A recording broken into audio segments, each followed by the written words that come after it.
Some stories are not just about love, but about the pain that shapes us, the strength that rebuilds us, and the forgiveness that frees us. This is Alice's story, a story of love, betrayal, heartbreak, and the long road toward healing. Sit back, listen, and let your heart learn with hers. My name is Alice. I am 50 years old. 10 years ago, I was married. My husband, Brian, and I lived a happy life. We met on a bus. People say, good girls don't talk to strangers, but we talked. We liked each other. We dated for 1 year. Then we got married. When we married, I was young, happy, and beautiful. I always wanted to lose weight, but I was not fat. Brian always said, stop your diets, you don't need them. He cared about me. I didn't understand it then. Brian was a simple man. He didn't bring me flowers every day. He didn't bring me coffee in bed often. One time, he brought coffee to my bed, but it spilled on my dress. I asked him not to do it again. Brian loved me in his own way. He went to work every day. He called me from work and said, Alice, wear warm clothes. It's cold today. We had 2 sons. Brian taught them to respect me. At first, Brian worked as a builder.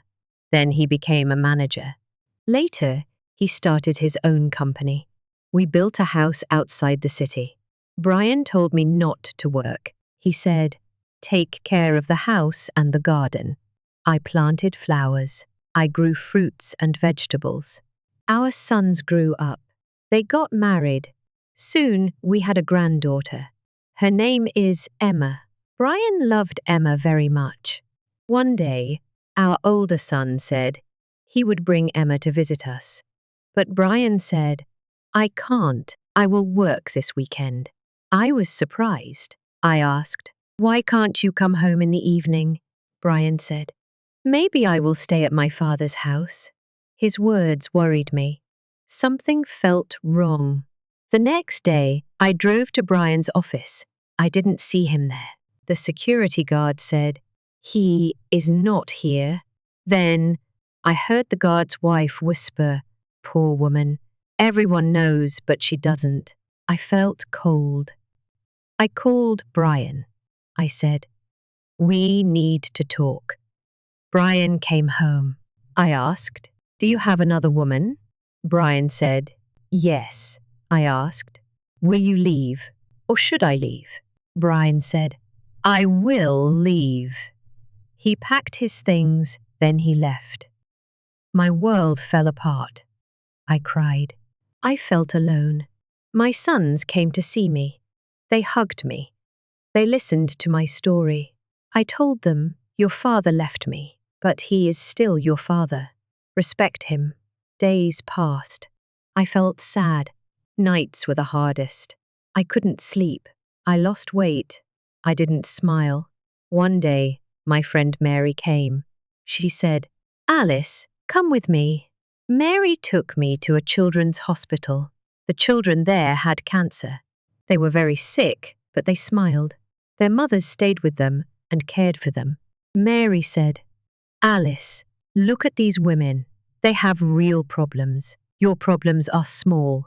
That day, I changed. I started helping the children. I found sponsors to pay for their treatment. Helping the children made me happy. I smiled again. 10 years passed. It was Women's Day. I waited for my sons to visit me. Then the door opened. It was Brian.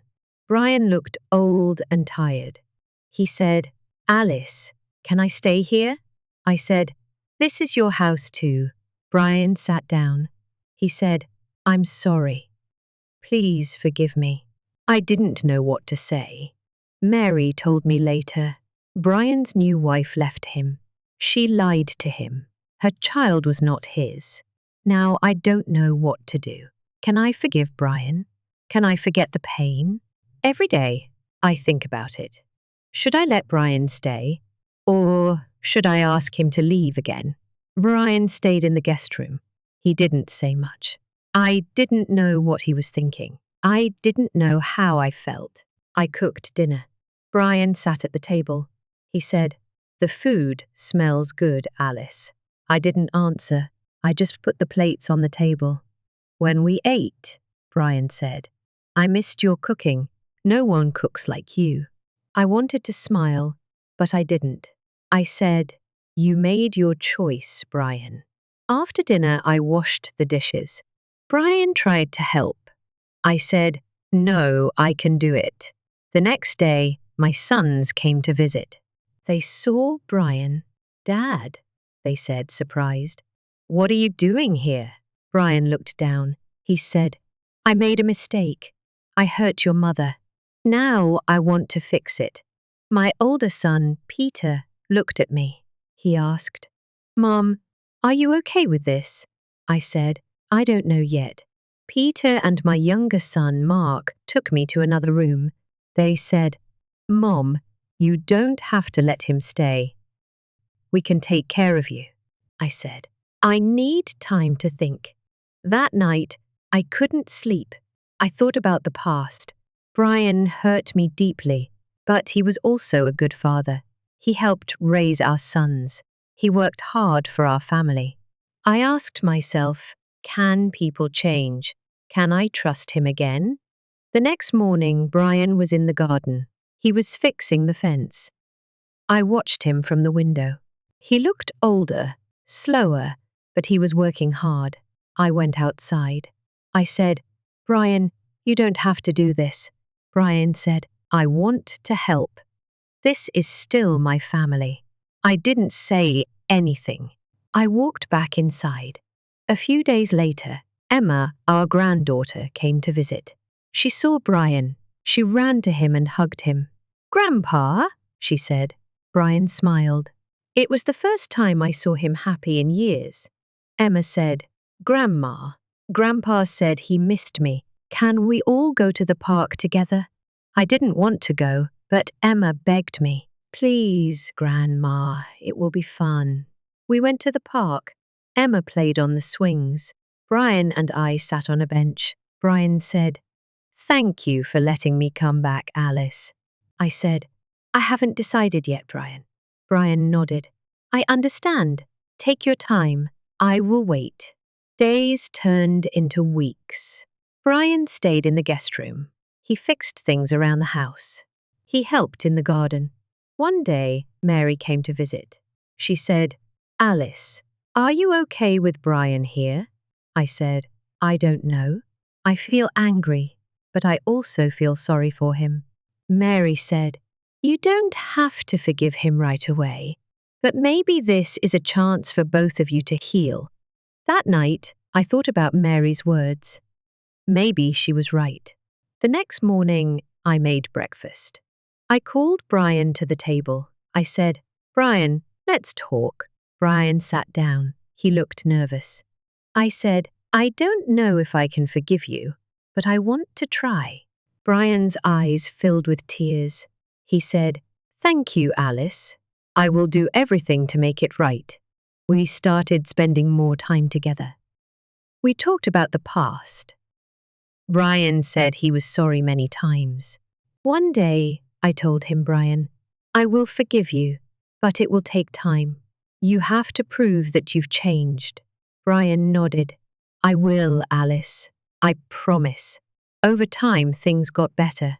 We started laughing again. We became friends. I still don't know what the future holds, but I know this: forgiveness is not easy. It takes time, love, and patience.